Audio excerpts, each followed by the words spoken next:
पाकिस्तान और भारत के दरमियान कशीदगी की जड़ें 1947 में बर्र-ए-सगीर की तकसीम से जुड़ी हैं। तकसीम के वक्त सबसे बड़ा मसला रियासत जम्मू और कश्मीर का बना, जहां के हुक्मरान महाराजा हरी सिंह ने भारत से इल्हाक कर लिया। इस फैसले के बाद पहली जंग छिड़ गई, जो 1949 में अक़वाम मुत्तहिदा की मुदाखलत से ख़त्म हुई। कश्मीर दो हिस्सों में तकसीम हो गया और एक लाइन ऑफ कंट्रोल बन गई, लेकिन तनाज़ा जूं का तूं बाकी रहा। 1965 में दोनों ममालिक के दरमियान एक और बड़ी जंग हुई। इसका सबब कश्मीर में होने वाली झड़पें और सरहद पार कार्रवाइयां थीं। ये जंग भी किसी हल के बगैर ख़त्म हुई और दोनों ममालिक जंग से पहले वाली पोजीशन पर वापस चले गए। 1971 में तीसरी बड़ी जंग लड़ी गई, लेकिन इस बार मामला कश्मीर का नहीं था बल्कि मशरक़ी पाकिस्तान का था। सियासी बुहरान और अवामी एहतजाज के बाद भारत ने मुदाखलत की और नतीजा ये निकला कि मशरक़ी हिस्सा अलग होकर बांग्लादेश बन गया। ये जंग जनूबी एशिया की तारीख में एक बड़ा मोड़ थी।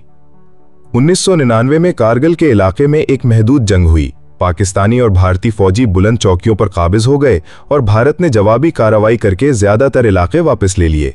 इस वक्त दोनों ममालिक जौहरी ताकत बन चुके थे, इसलिए ये जंग बहुत खतरनाक समझी गई, लेकिन जल्द खत्म हो गई।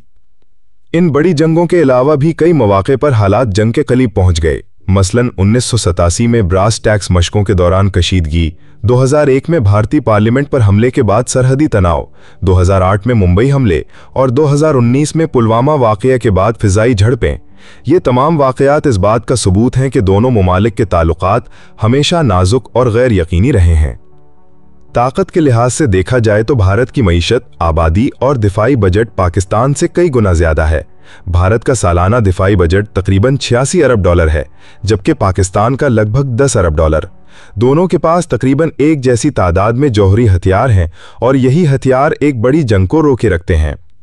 माशी लिहाज से भारत की मईशत दुनिया की सबसे बड़ी मईशतों में शामिल है, जिसका साइज तकरीबन 3.9 ट्रिलियन डॉलर है, जबकि पाकिस्तान की मईशत तकरीबन 373 अरब डॉलर की है। भारत को ज्यादा अफरादी क़ुव्वत और माली वसाइल मुयस्सर हैं, ताहम दोनों ममालिक बेरोजगारी, महंगाई और सियासी मसाइल जैसे चैलेंजेस का सामना कर रहे हैं। मुस्तकबिल के बारे में कहा जा सकता है कि खतरात और मौके दोनों मौजूद हैं। सबसे बड़ा खतरा यह है कि किसी छोटे वाक़ये से एक बड़ा बहरान पैदा हो सकता है, ख़ास तौर पर कश्मीर जैसे हसास इलाके में। मौके में यह है कि अगर दोनों ममालिक तिजारत, पानी का इंतज़ाम और अवामी रवाबित में ताउन बढ़ाएं तो न सिर्फ ताल्लुकात बेहतर हो सकते हैं, बल्कि दोनों की मईशत भी मजबूत हो सकती है। आखिर में यह समझना ज़रूरी है कि गुज़िश्ता 75 साल की तारीख ने यह साबित किया कि जंग से किसी को देरपा फ़ायदा नहीं मिला। अगर दोनों ममालिक दुश्मनी के बजाय तरक्की और अवामी फलाह को तरजीह दें तो जनूबी एशिया दुनिया का एक खुशहाल खित्ता बन सकता है। अमन, बाहमी मोहतरम और अमली ताउन ही इस खित्ते के बेहतर मुस्तकबिल की ज़मानत है।